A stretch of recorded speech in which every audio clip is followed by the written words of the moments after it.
Assalamualaikum warahmatullahi wabarakatuh. Semoga teman-teman dalam keadaan sehat walafiat ya.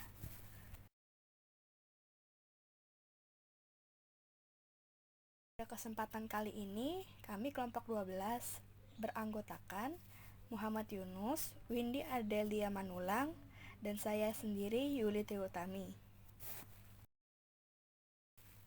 Prinsip dasar pengadministrasian tes psikologis. Yang pertama, standarisasi alat ukur tes. Konsistensi dalam penerapan alat ukur perlu diberlakukan selama proses asesmen dan tes psikologi dijalankan. Kedua, objektivitas. Objektivitas pada peralatan tes psikologi bermakna menjauhkan tes psikologi dari pemaknaan-pemaknaan yang bersifat personal. Yang ketiga, adanya norma pengujian. Hasil umum dan pengujian pada kelompok besar yang juga mencakup hasil pengujian pada individu dapat diperbandingkan dengan hasil pada kelompok lain. Yang keempat, validitas. Validitas bermakna kesesuaian penggunaan alat ukur dengan tujuan pengukuran itu sendiri. Hal yang perlu diperhatikan dalam pengadministrasian tes psikologis.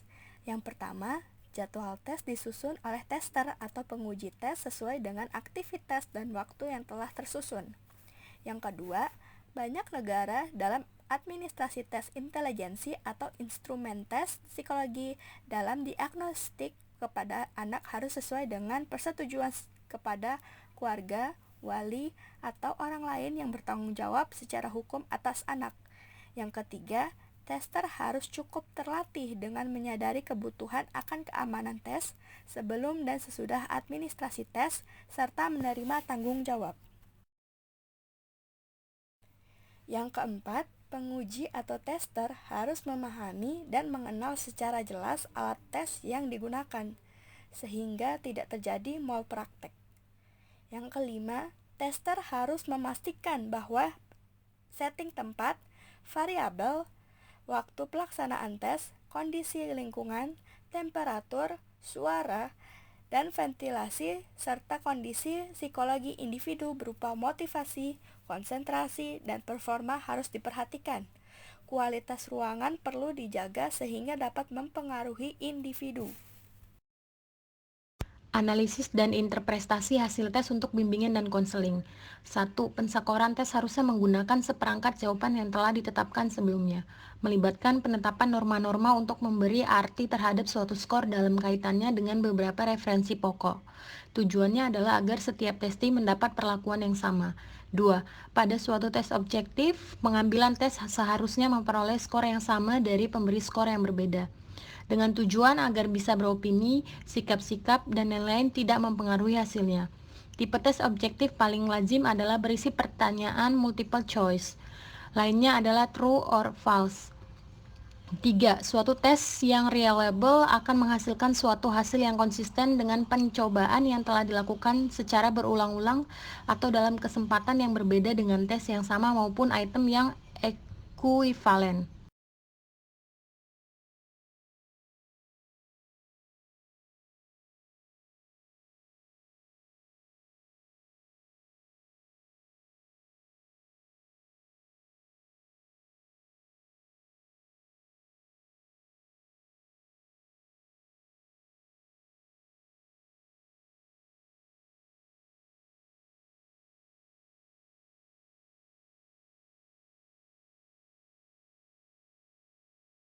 Empat, Cudor-Richardson. Metode ini menggunakan penghitungan statistik pada setiap item dan hasil-hasil koefisien.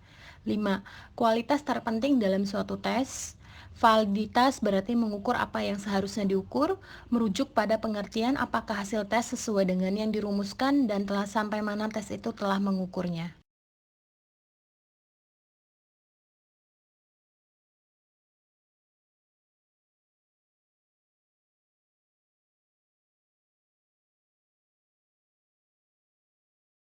Penggunaan hasil tes psikologis dalam BK. Bakat. Dengan mengetahui minat dan bakat siswa sejak dini, para guru akan mudah mengarahkan pada kegiatan-kegiatan belajar mengajar yang sesuai dengan passion masing-masing siswa. Kemudian ada kecerdasan, setiap siswa tentu memiliki tingkat kecerdasan yang berbeda-beda. Kepribadian, informasi yang valid tentang kepribadian siswa dapat membantu guru untuk memberikan pola bimbingan yang sesuai bagi para siswa. Penjurusan, tes psikologi juga dapat dipergunakan untuk proses penjurusan siswa. Seleksi peserta didik. Tujuan tes psikologi ini agar lembaga pendidikan yang bersangkutan dapat menampung siswa-siswa yang sesuai standar kriteria calon siswa. Dan yang terakhir ada pemilihan program studi. Pada beberapa kampus atau sekolah sering dilakukan tes psikologi untuk penjurusan atau pemilihan program studi.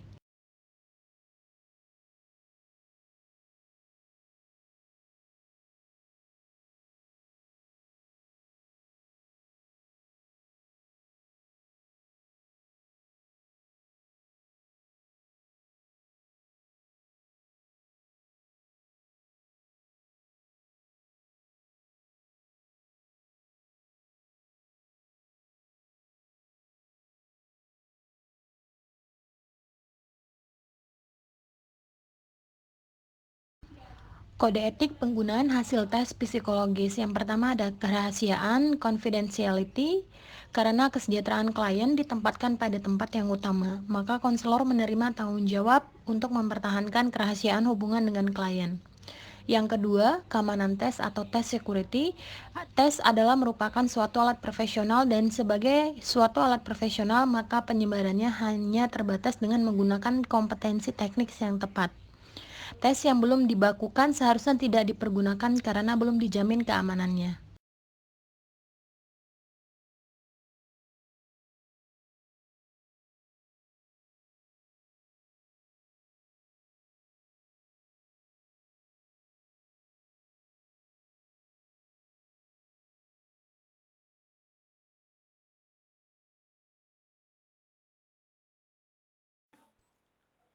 Yang ketiga ada interpretasi tes.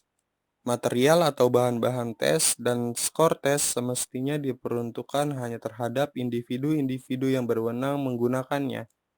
Hasil-hasil tes seharusnya diinterpretasikan pada klien dan dapat memberikan jawaban tertentu tanpa adanya penyalahgunaan dan salah interpretasi. Yang keempat ada publikasi tes. Tes yang telah baku harus dilengkapi dengan manual atau buku petunjuk pegangan tes yang menggambarkan bagaimana dan oleh siapa tes itu bisa digunakan lebih efektif. Iklan-iklan yang berhubungan dengan tes harus faktual dan deskriptif, dan bukan emosional atau persuasif.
Tes psikologi bermanfaat untuk mengklasifikasi potensi siswa didik sehingga mereka bisa mengambil manfaat dari berbagai jenis jurusan atau pelajaran sekolah yang berbeda-beda. Beberapa anak mungkin dapat memahami matematika dengan mudah, namun sebagian anak lainnya menganggap matematika adalah mata pelajaran yang rumit. Dengan mengetahui tingkat pemahaman peserta didik, memudahkan guru dalam memberikan pelajaran dan memberikan bimbingan yang lebih intensif pada siswa. Siswa yang memiliki kemampuan yang menonjol pada satu atau beberapa mata pelajaran tertentu dapat lebih memaksimalkan potensi dan kemampuannya.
Penyampaian dan pemanfaatan hasil tes psikologis.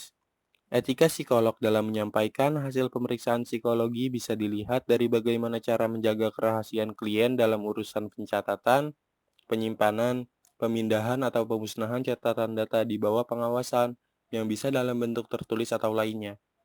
Kemudian, hasil pemeriksaan psikologis dapat diberikan hanya kepada yang berwenang mengetahui dan hanya memuat hal-hal yang langsung dan berkaitan dengan tujuan pemeriksaan psikologis. Psikolog tidak dapat membuka kerahasiaan hasil pemeriksaan psikologis untuk keperluan penulisan, pengajaran, maupun pengungkapan di media, kecuali jika ada alasan kuat untuk itu dan tidak bertentangan dengan hukum.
Terima kasih untuk yang sudah membaca dan mendengarkan hasil dari presentasi kami.